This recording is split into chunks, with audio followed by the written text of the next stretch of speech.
یہ بھیا اس لیے بہت عزیز ہے سید الشہداء،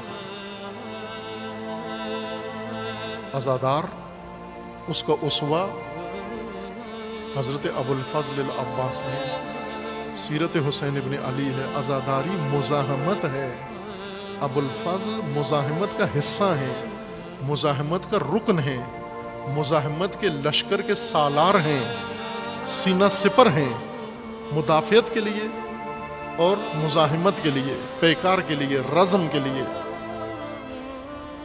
روز عاشور شمر جب عبید اللہ کی طرف سے حکم نامہ لے کر آیا کہ اگر عمر سعد جنگ نہیں کرتا تو شمر جنگ کرے، ساتھ ہی شمر نے عبید اللہ سے حضرت ابو الفضل العباس اور آپ کے بھائیوں کا امان نامہ بھی حاصل کیا تھا، چونکہ قبیلہ ام البنین حضرت ام البنین کا اور اس کا ایک قبیلے سے تھے، اس قبائلی تعلق کی وجہ سے شمر نے یہ امان نامہ حاصل کیا، اور صبح عاشور میدان میں آ کر خیام حسینی کے قریب گھوڑا لے کر آیا اور ندا دی بلند آواز سے، ابو الفضل العباس کو طلب کیا۔ حضرت ابو الفضل نے جانے سے انکار کر دیا اور فرمایا اسے کہہ دو جا کر میں نہیں آتا، میں تیری شکل نہیں دیکھنا چاہتا، تیرے منہ نہیں لگنا چاہتا، معلوم تھا کیا کرنے آیا ہے۔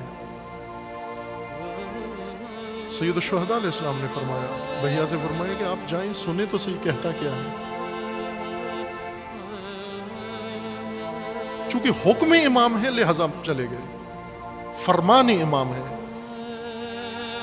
کہ جو تو صحیح چلے گئے، دوسری بات نہیں کی، جا کر سنا، فرمایا بتاؤ کیا کہتے ہیں۔ اس نے یہی اظہار کیا کہ میں آپ کے لیے امان نامہ لایا ہوں حق قرابت داری کا پاس کرتے ہوئے۔ حضرت ابو الفضل نے لعنت بھیجی اس کے اوپر اور فرمایا فوراً میری نگاہوں سے اوجل ہو جاؤ، منحوس، ملعون، پلید، تو میرے لیے امان نامہ لایا، تجھے معلوم نہیں ہے میں کون ہوں؟ چونکہ باقاعدہ جنگ شروع نہیں تھی لہذا اس پر حملہ نہیں کیا، چونکہ ابھی جنگ کا آغاز نہیں ہوا تھا۔ آغاز جنگ سے پہلے حضرت ابو الفضل العباس اس غضب کی حالت میں لوٹے واپس، سید الشہداء کے سامنے کھڑے ہوئے، سر جھکا کے پوچھا کیا کہتا ہے؟ جناب ابو الفضل نے عرض کر دی کہ امان نامہ لایا ہے اور کہہ رہا تھا میں آپ کے لیے امان نامہ لایا ہوں، میرے بھائیوں کے لیے اور میرے لیے۔ امام نے فرمایا کہ کیا حرج ہے، اگر لے آیا ہے امان نامہ تو آپ بھائی اسی امان نامے کے ذریعے سے آپ میدان ترک کر دو، چھوڑ دو، آپ کو نہیں چھیڑیں گے، ان کی دشمنی میرے ساتھ ہے۔ وہ حالت ابو الفضل کی، حضرت ابو الفضل کی، وہ صرف ایک غیرتی، ایک باوفا جان سکتا ہے۔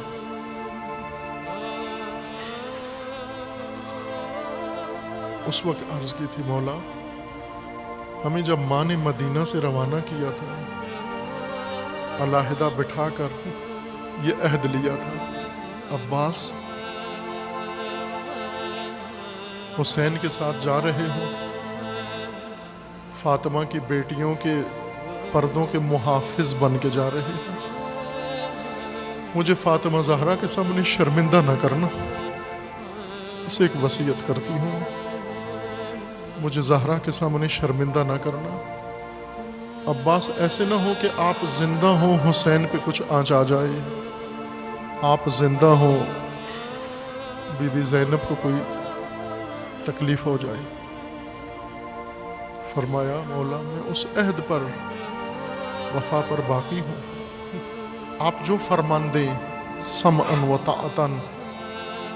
اور پھر جب رزم کربلا شروع ہوئی،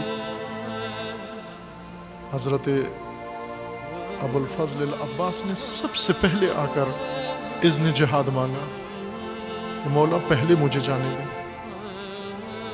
سید الشہداء نے فرمایا بھیا آپ میرے لشکر کے سپہ سالار ہیں، آپ سالار جنگ ہیں، یہ تو قانون نہیں ہے دنیا کا کہ سالار پہلے مارا جائے اور لشکر ابھی باقی ہو.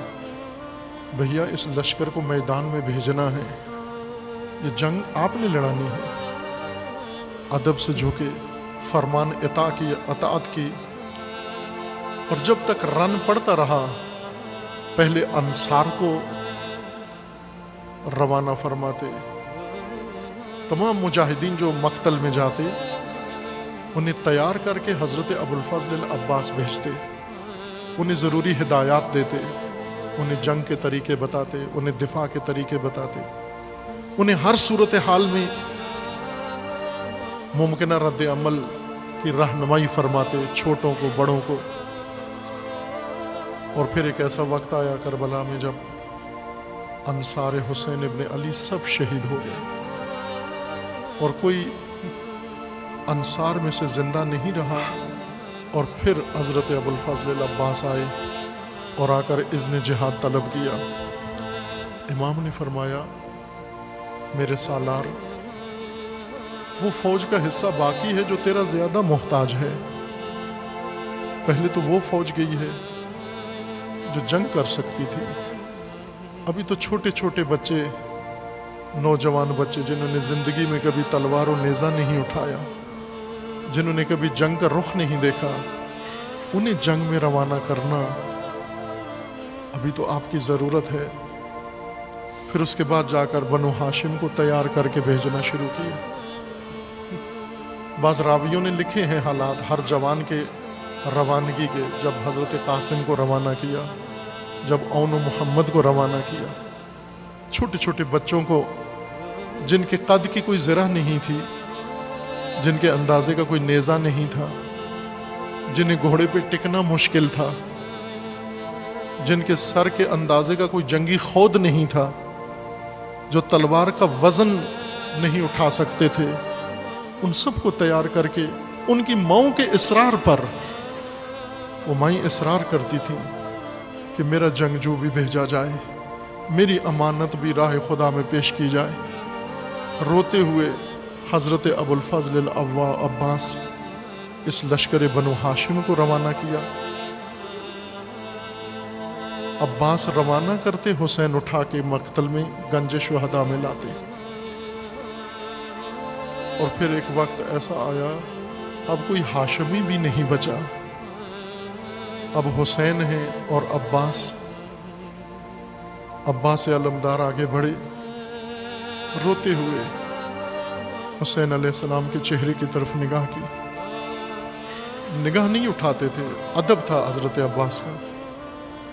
سید الشہداء کے سامنے نگاہ نہیں اٹھاتے تھے، سر جھکا کے کھڑے ہوتے تھے. لیکن وہ منظر ایسا تھا جس میں چہرے پہ نگاہ ڈالی، پیاسے حسین کا چہرہ، خستہ حسین کا چہرہ اور تنہا حسین کا چہرہ.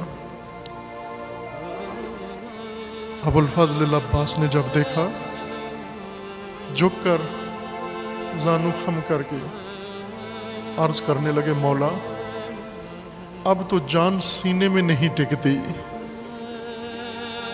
اب اجازت دے دیں. سید الشہداء نے فرمایا جا بھیا، اب اجازت ہے تجھے، لیکن جانے سے پہلے ایک مہربانی کرتے جائیے عباس، چونکہ آپ کے بعد پھر یہ امید مجھ سے کسی اور سے نہیں ہے. عرض کرنے لگے مولا فرمائیے.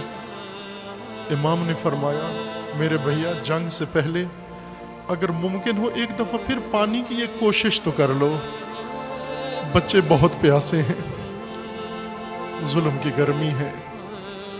حضرت ابوالفضل العباس نے حکم سنا، خیام کی طرف آئے اور خیام کے اندر منظر دیکھا، گریہ شروع کیا. وہ منظر یہ تھا کہ ایک چھوٹی بچی چھوٹے چھوٹے پیاسے بچوں کا لے کر کبھی ایک خیمے میں جاتی ہے، کبھی دوسرے خیمے میں جاتی ہے، کبھی ایک مشکیزہ اٹھاتی ہے، اسے الٹتی ہے، پھر اسے رکھ دیتی ہے، پھر دوسرا مشکیزہ اٹھاتی ہے، پھر اسے رکھ دیتی ہے، پھر لے کے دوسرے خیمے میں چلی جاتی ہے. پیاسے بچے خستہ بچے، بھوکے بچے، یتیم بچے بی کے پیچھے پیچھے پانی کی تلاش میں. جب حضرت عباس نے یہ منظر دیکھا آنکھوں سے آنسو جاری ہوئے. جھک کر ایک مشک اٹھائی، ایک خشک مشکیزہ اٹھایا اور نیزہ اٹھایا اور اٹھا کر روانہ ہونے لگے. تو بی بی بچوں کو خطاب کر کے کہتی ہے، بچوں ابھی تک میں تسلیاں دے رہی تھی، پانی کسی خیمے میں موجود نہیں تھا، اب وعدہ دیتی ہوں بس تھوڑی دیر صبر کرو، پانی آ جائے گا. پیاسے بچے حسرت بھری نگاہوں سے بچی کی طرف دیکھ کر پوچھتے ہیں، بی بی اب کہاں سے پانی آ جائے گا؟ کہنے لگی، دیکھتے نہیں میرے چچا عباس پانی لینے جا رہے ہیں. اور پھر بچوں کو لے کر در خیمہ پہ بیٹھ گئی. عباس علیہ السلام نے مشکیزہ لیا، نیزہ لیا، گھوڑے پر سوار ہوئے اور نہر فرات کی طرف گھوڑے کو لگایا. نہر فرات پہ پہرا تھا، صف اندر صف پہرا تھا. علی کے بیٹے نے حملہ کیا، جنگ کی، صفیں چیرنا شروع کی، پہرا توڑ دیا اور نہر فرات تک اپنے گھوڑے کو پہنچا دیا. نہر فرات کے اندر گھوڑا کھڑا کر کے حضرت عباس نے جھک کر ایک چلو میں نہر سے پانی اٹھایا، اپنے لبوں کے قریب لائے، پانی کے اندر اپنے چہرے کی تصویر دیکھی اور اپنے آپ کو خطاب کیا، اے نفس عباس تو پیاسا ہے، تو تشنا ہے، پانی پینے کو جی کرتا ہے، عطش دشواری پیدا کر رہی ہے، لیکن اے عباس ابھی تیرا مولا حسین تجھ سے زیادہ تشنا ہے، مولا کے بچے تجھ سے زیادہ تشنا ہے، شہداء کے بچے تجھ سے زیادہ تشنا ہے. پانی ہوتے ہوئے نہر فرات میں کھڑے ہوئے، ہاتھ میں چلو لے کر پیاسے لبوں کے قریب پانی لا کر دوبارہ پانی نہر میں ڈال دیا. مشکیزہ بھرا اور پھر خیموں کی طرف رخ کیا. عمر سعد لعین نے حکم دیا یہ پانی خیموں میں نہ پہنچنا پائے. اگر علی کے بیٹوں نے، حسین ابن علی نے اور عباس ابن علی نے اس عالم میں اس وقت اس لحظے پانی پی لیا، پھر تمہاری موت ہے، پھر تم ان پر غلبہ نہیں پا سکتے. اس لعین نے حکم دیا، جو دستے پہرے پہ نہیں تھے انہیں بھی مامور کیا کہ جاؤ اور عباس ابن علی کا راستہ روکو. بڑھ بڑھ کر آگے آتے، عباس ابن علی کا راستہ روکتے، لیکن کوئی سامنے ٹک نہیں پا رہا تھا. اور عباس ابن علی مسلسل گھوڑے کو ایڑ لگائے خیموں کی طرف. کوشش یہ تھی کہ یہ پانی خیموں میں پہنچ جائے، پانی پہنچا کے پھر میں جنگ شروع کروں. نفس عباس بےتاب ہے جنگ کے لیے، لیکن ابھی کوشش یہ کہ یہ پانی خیموں میں پہنچ جائے. عمر سعد لعین نے کہا یہ پانی نہ پہنچے، گہرے میں لو. حضرت عباس کے گرد گھیرا بنایا گیا، حملے شروع ہوئے. حضرت عباس نے حملہ نہیں کیا، صرف پانی بچا رہے ہیں. اس دوران ایک لعین نے بڑھ کر حضرت عباس کے اس ہاتھ پہ وار کیا جس ہاتھ سے بازو سے پانی تھاما ہوا تھا. وہ بازو کٹ گیا. حضرت عباس نے مشکیزہ دوسرے بازو میں لے لیا اور پھر بھی جنگ نہیں کی. کٹے بازو کی پرواہ نہیں کی، درد کا احساس نہیں ہوا، چونکہ پیاس، بچوں کی پیاس کا احساس بہت غالب تھا. اس لیے خیمے کی طرف گھوڑے کو تیز دوڑایا، پھر گھیرے میں لیا. ایک لعین آگے آیا، اس نے بڑھ کر حضرت عباس کے اس بازو پہ وار کیا جس پہ مشکیزہ تھاما تھا. اب دونوں بازو قلم ہو گئے. علی کے بیٹے نے مشکیزہ دانتوں میں تھام لیا اور گھوڑے کو خیموں کی طرف روانہ کیا. اب عمر سعد نے کہا اب عباس کو چھوڑو، مشکیزے کو نشانہ بناؤ. ایک لعین نے تیر کا نشانہ لیا اور مشکیزے کے اوپر لگا دیا. تیر لگنا تھا کہ پانی سارا زمین پہ گر گیا. جب پانی زمین پہ گر گیا، تو عباس ابن علی نے گھوڑا روک لیا. اب خیمے جانے کا فائدہ کیا ہے؟ اب کس منہ سے خیمے جاؤں؟ اب میں کیا سکینہ کو کیا منہ دکھاؤں؟ اب پیاسے بچوں کو کیا منہ دکھانا ہے؟ اب علی کے بیٹے نے ارادہ بدل دیا. اب پانی نہیں پہنچا سکتا تو اب جنگ کرتا ہوں. علی کا دلاور بیٹا، ام البنین کا مان بیٹا، زینب کی چادر کا محافظ بیٹا اب جنگ شروع کرتا ہے. لیکن عزاداروں، جنگ ہاتھوں سے ہوتی ہے. جس کے ہاتھ نہ ہو وہ کس طرح سے جنگ کر رہا ہے؟ علی کے بیٹے نے جنگ شروع کی. جس طرف گھوڑے کو ایڑ لگاتے یہ لعین بھاگ جاتے. گھیرا ڈالا، علی کے بیٹے کے گرد گھیرا ڈالا. ایک لعین نے بڑھ کر ایک بڑا وزنی گرز حضرت عباس کے سر اقدس پہ وار کیا. گرز کا لگنا تھا، وہ ضرب لگنی تھی. حضرت عباس سے زین چھوٹ گئی اور زین سے زمین پہ آتے ہوئے حضرت عباس نے ندا دی، الیہ الیہ یا مولا، اے مولا اب میں زین چھوڑ رہا ہوں، اب زمین پہ آ رہا ہوں، ہو سکتا ہے تو آئیے.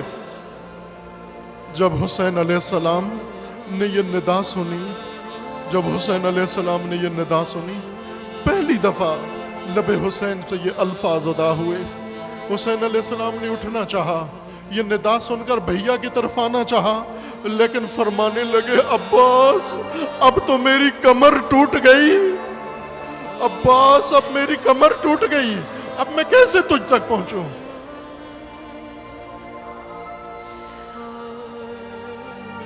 بعض روایات میں ہے کہ کربلا کے کچھ ایسے شہداء تھے جن پر سید الشہداء علیہ السلام چل کے گئے ہیں، گھوڑے پر بیٹھ کر نہیں گئے.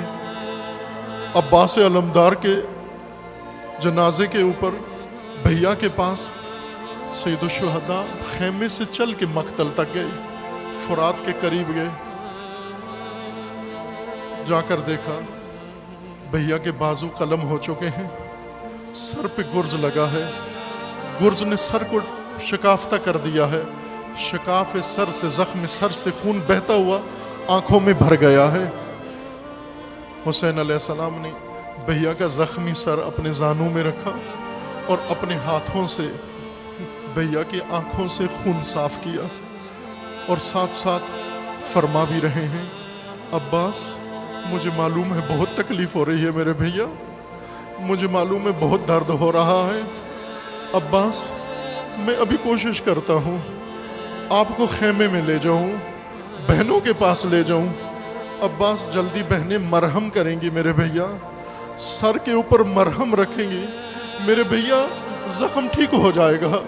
حضرت عباس سے بولا نہیں گیا، صرف وہی خون سے بھری آنکھیں کھول دیں، کھول کر چہرہ نورانی حسین پہ وہ نگاہیں جو ہمیشہ جھکی رہتی تھیں آخری مرتبہ چہرہ نورانی حسین پہ ڈال کر آنکھوں سے سر ہلا کر فرمایا، نہ مولا مجھے خیمے لے کر نہیں جانا.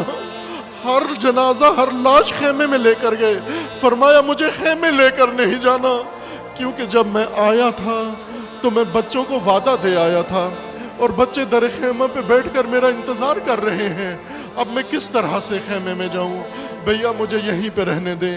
بس یہی بات ہو رہی تھی کہ ایک دفعہ ندا بلند ہوئی، انا للہ و انا الیہ راجعون. حسین ابن علی نے بھیا کا سر زمین پہ رکھا اور اس کے بعد وہ نیزہ اٹھایا، مشکیزہ اٹھایا اور اٹھا کر خیمے کا رخ کیا. اب بہنیں خیموں پہ منتظر ہیں عباس ابن علی کی خبر لینے کے لیے، بچے در خیمہ پہ منتظر ہیں. جب حسین ابن علی تنہا جا رہے ہیں، عباس ہمراہ نہیں آ رہے، فقط نیزہ اور فقط مشکیزہ آ رہا ہے، فقط علم آ رہا ہے، تو زینب اولیاء نے تمام بیبیوں کو بلا کر فرمایا، بیبیوں اپنے پردے کا دھیان رکھنا، محافظ پردے کا مارا گیا، عباس مارا گیا، ام البنین کا بیٹا مارا گیا، بچوں کی پیاس کی آس مارا گیا.